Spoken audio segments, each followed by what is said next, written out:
नमस्कार, एनडीटीवी राजस्थान देख रहे हैं आप। लोकसभा चुनाव 2024 का ऑफिशियल बिगुल बज चुका है। इलेक्शन कमीशन के chief election commissioner Rajeev Kumar ने प्रेस कॉन्फ्रेंस कर लोकसभा चुनाव 2024 का रण की शुरुआत का बिगुल बजा दिया है और तमाम डिटेल्स उन्होंने दी हैं, तमाम बातें उन्होंने बताई पूरी इलेक्शन की व्यवस्था को लेकर के और 7 चरणों में जो चुनाव जो होना है इसको लेकर के भी बड़ी बारीक डिटेलिंग में उन्होंने बात की अपनी पूरी प्रेस कॉन्फ्रेंस में। 19 अप्रैल को पहले फेज का चुनाव होगा 102 सीटों पर, 26 को सेकंड फेज का चुनाव होगा 89 सीट्स पर, 7 मई को तीसरे चरण का चुनाव है, 13 को चौथे, 20 को पांचवा, 25 को छठे चरण का चुनाव, 1 जून को 7वें चरण का चुनाव होना है और फिर 4 जून को चुनावी नतीजे हमारे सामने होंगे। राजस्थान में 2 चरणों में चुनाव होगा। 26 अप्रैल और 19 अप्रैल को राजस्थान के अंदर चुनाव होना है। राजस्थान और कर्नाटक दोनों ऐसे राज्य हैं जिनमें 2 चरणों में चुनाव होना है। तमाम अलग अलग राज्यों में अलग अलग फेसेस में चुनाव होने हैं। यूपी, बिहार, बंगाल में 7 चरणों में चुनाव होगा। महाराष्ट्र, जम्मू कश्मीर में 5 चरणों में चुनाव होना है। त्रिपुरा, मणिपुर में 2 चरणों में चुनाव होगा। कर्नाटक, राजस्थान में 2 चरणों में चुनाव होगा।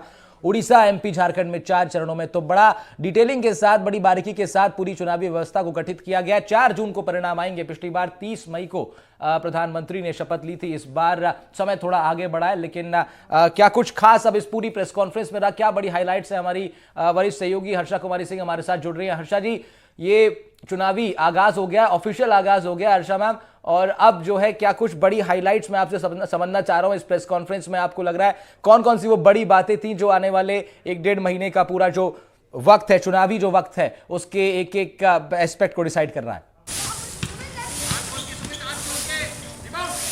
जी देखिए, सबसे पहले तो ये साफ संदेश है कि हम लोगों को बहुत जल्दी काम करना पड़ेगा, क्योंकि सबसे पहले फेज में हम लोग चुनाव में जा रहे हैं 19 और 26। तो आई थिंक पूरी एनडीटीवी टीम अब आपको चुनाव का हर पहलू और हर कैंपेन और हर कैंडिडेट और हर कॉन्स्टिट्यूंसी का ब्रेकअप और उसका ऑन द ग्राउंड कवरेज हम आपको करके देंगे। और इंटरेस्टिंग है कि उन्होंने राजस्थान में चुनाव 2 फेजेस में रखा है। पहले में हम देख रहे हैं कि जो फर्स्ट फेज है उसमें नॉर्थ राजस्थान को रखा गया है और इसमें गंगानगर, बीकानेर, चूरू, झुंझुनू, सीकर, जयपुर ग्रामीण, जयपुर शहर, अलवर, भरतपुर, करौली, दौसा और नागौर को रखा गया है। और अगर आप दूसरा फेज देखते हैं तो 12 कॉन्स्टिट्यूएंसीज फर्स्ट फेज में जारी हैं और सेकेंड फेज में 13 है। और इसमें वो साउथ राजस्थान की कॉन्स्टिट्यूएंसीज हैं, टोंक, सवाई माधोपुर, अजमेर, पाली, जोधपुर, बाड़मेर, जालौर, उदयपुर। और फिर आप साउथ राजस्थान की सीट्स हैं जो बांसवाड़ा है, चित्तौड़गढ़, राजसमंद, भीलवाड़ा, कोटा और झालावाड़, बाड़ा। ये सीट्स में सेकेंड फेज में है। तो राजस्थान में 2 फेज का चुनाव हो रहा है, ये महत्वपूर्ण है। साथ ही हम देख रहे हैं कि उन्होंने जो कहा है कि जो सीजर्स अगर आपने देखा था तो राजस्थान में 951 करोड़ तक के सीजर्स उन्होंने बताए हैं इस बार। साथ ही उन्होंने बहुत स्ट्रिक्ट गाइडलाइंस दी हैं कि किस तरह से चुनाव कंडक्ट होगा और इसमें उन्होंने एक साफ बोला है कि बच्चों का इस्तेमाल नहीं होगा। मेरे को ये बहुत महत्वपूर्ण लगा, क्योंकि अक्सर जब हम चुनाव के लिए जाते हैं तो हम देखते हैं कि बच्चों को वहां खड़ा करके उनको या तो कोई पार्टी फ्लैग्स पकड़ा देती है या उनको टोपी पहना देती है, या वहां पर बच्चे हम देखते हैं नाच गाना भी करते हुए दिखते हैं। तो बच्चे अपना स्कूल छोड़कर इस तरह से इसमें दिखते हैं। इसका अब बिल्कुल भी गुंजाइश नहीं है, क्योंकि देखिए अप्रैल में पूरा स्कूल का सेशन चल रहा होता है और उस दिन मतलब किसी तरह से बच्चों को चुनाव में अभी नहीं शामिल कर सकते हैं। दूसरी बात ये भी है कि जो फैक्ट चेक के बारे में इलेक्शन कमीशन ने कहा है वो बहुत महत्वपूर्ण है। और इलेक्शन कमीशन ने कहा है कि उनके ही वेबसाइट पे अब वो इस तरह से फैक्ट लगाएंगे कि सोशल मीडिया पे क्या गलत चीज चल रही है, मिथ क्या है और उसका फैक्ट क्या है। और उस पे उन्होंने कहा है कि हर सिटीजन को कि आप उसको विजिलेंट रहिए, उस पर रिपोर्ट दीजिए, सी विजिल ऐप के द्वारा विजिल कीजिए। तो ये सारी महत्वपूर्ण बातें हैं।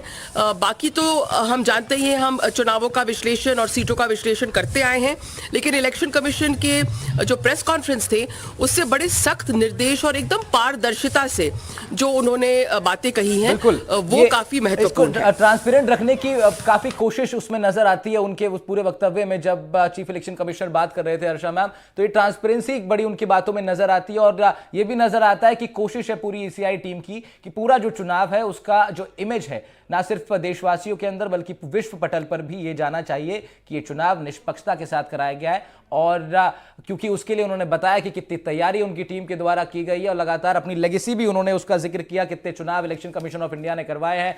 दुनिया के सबसे बड़े लोकतंत्र में चुनावों का ये इस बार 17वां चुनाव अब देश के अंदर होगा। कृष्ण कुमार जानू जी हमारे साथ हैं, भारतीय जनता पार्टी का पक्ष रखेंगे। जी हर्षा जी, आप कुछ कहना चाह रही हैं?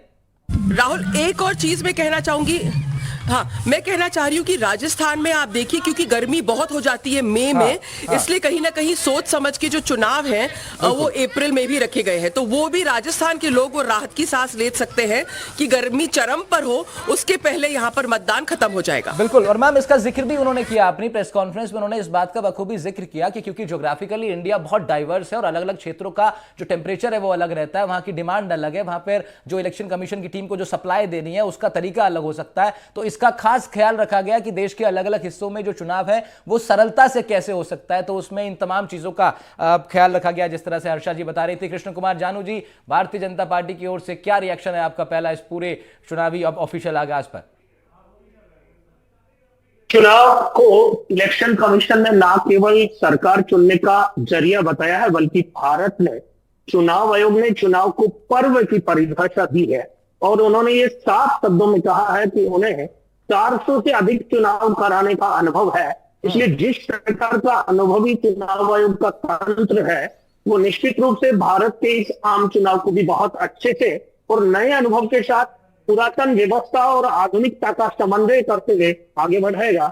इतना जरूर है, विपक्ष चुनाव से पहले अपनी हार और पराजय के बहाने खोजने लगा है, कभी ईवीएम के बहाने तो कभी इलेक्शन कमीशन आरोप प्रत्यारोप के बहाने, लेकिन इलेक्शन कमीशन ने साफ कहा है अगर कहीं आप इलेक्शन गाइडलाइन का वॉयलेंस देखते हैं तो हमें तुरंत फोटो खींचकर सूचना करें, 2 मिनट में आपको सर्च करते हुए रिस्पॉन्डिंग आंसर देने नहीं, आपकी तैयारियों के हिसाब से आपको क्या लग रहा है, आपके लोग की जो तैयारी थी सर, उस तैयारी के हिसाब से ये जो अब डेट शीट सामने है हमारे, ये डेट शीट आपकी तैयारियों के हिसाब से अनुकूल है?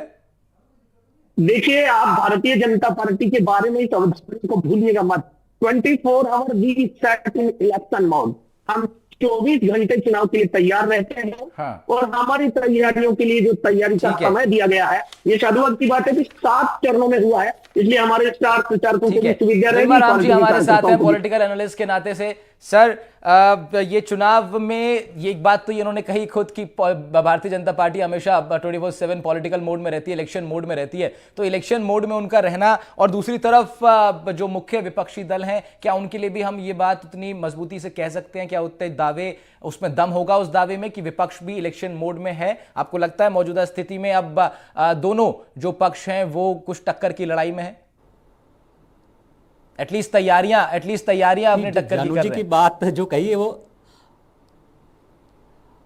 जानू जी ने जो बात कही है वो कहीं ना कहीं सही है। ये बात तो माननी पड़ेगी कि भारतीय जनता पार्टी और उनके जो तमाम सहयोगी संगठन हैं, ठीक, जिसमें अपन आरएसएस को भी जोड़ दें, हालांकि आरएसएस अपने आप को ऊपर मानता है बीजेपी से, तो वो तमाम संगठन है 24/7 इलेक्शन मोड में रहते हैं। आप किसी भी देश के किसी भी शहर में किसी भी पार्क में चले जाइए सुबह सुबह, तो वहां आप जो गतिविधियां देखते हैं तो वो भारतीय जनता पार्टी के इस दावे को साबित करते हैं कि वो 24/7 इलेक्शन मोड में रहते हैं। शाखा का जिक्र कर रहे हैं कांग्रेस के मामले में थोड़ा शाखा का जिक्र कर रहे हैं आप? जी, आप शाखा का जिक्र कर रहे हैं, संघ की शाखा का आप जिक्र कर रहे हैं? नहीं, इसमें साहब शाखा भी हो गए, योग भी हो गए और दूसरी तमाम तरह की गतिविधि होती है जहां कहीं ना कहीं ये जो चुनाव से उनका सीधा संबंध होता है। ये बात माननी पड़ेगी। और इसके लिए इनको दाद भी देनी पड़ेगी कि भाई इनके कार्यकर्ता इतनी मुस्तैदी से लगे रहते हैं साल भर। इनके उलट जो कांग्रेस है वो थोड़ी स्टेटस क्यो है।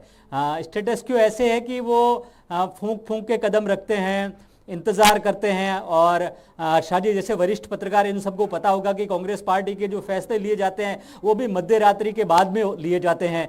तो कांग्रेस है वो थोड़ी स्टेटस क्यू टाइप है। तो ये बात तो माननी पड़ेगी कि बीजेपी 24 घंटे उसमें रहती है। और जो वर्तमान जो तैयारियों की बात करें तो उसमें भी भारतीय जनता पार्टी आगे है। आज खुद मोदी जी ने वो लॉन्च किया मोदी का परिवार गाना, खुद एक खत जारी किया मोदी जी ने देश के नाम। दूसरी तरफ है उन्होंने टिकट काट दिए कई लोगों के, अपने हिसाब से टिकट दे रहे हैं। मोदी जी ने कह दिया कि चुनाव कैंडिडेट नहीं है, चुनाव कमल का निशान लड़ रहा है। उसके उलट हम कांग्रेस पार्टी को देखें तो इंडिया में जिस तरह से जो बढ़ना चाहिए था इंडिया, उस दिशा में इंडिया आगे बढ़ नहीं रहा है। उनके जो बड़े नेता हैं, राजस्थान को ही देख लें, तमाम जो बड़े नेता है उन्होंने पार्टी से या अपने स्तर पर इस तरह का जुगाड़ निकाल लिया कि वो चुनाव नहीं लड़ रहे हैं। देश में भी यही स्थिति है। जैसे मिस्टर बघेल को छोड़ दिया जाए तो ज्यादा बड़े चेहरे उन्होंने उतारे नहीं है उस स्तर के। तो ये बात तो माननी पड़ेगी कि इस समय जो इलेक्शन की तैयारियां हैं और चुनाव का जो मोड है वो भारतीय जनता पार्टी का ज्यादा एक्टिव है कांग्रेस की तुलना में। ये जो है बड़ा अंतर ला सकता है, लेकिन कांग्रेस को अभी से इसलिए तैयारी करनी पड़ेगी। यशवर्धन सिंह जी, देखिए पॉलिटिकल एनालिस्टों का ये आकलन है आपकी मौजूदा तैयारी के लिए, तो आपको लगता है कि अब बहुत जल्दी से आपको गेयर अप करना पड़ेगा? नहीं, हम ऑलरेडी गेयर्ड अप हैं, ऑलरेडी सारी मीटिंग्स चल रही हैं और कैंडिडेट सिलेक्शन वगैरह बहुत प्रॉपर तरीके से हो रहा है, तो इसमें कोई कहने की बात नहीं है कि हम। और मैं जानू जी की एक बात से मैं सहमत हूं कि बीजेपी और इनकी लीडरशिप 24 घंटे केवल चुनावी मोड में ही रहते हैं, गवर्नेंस पे इनका कोई ध्यान नहीं है इतना।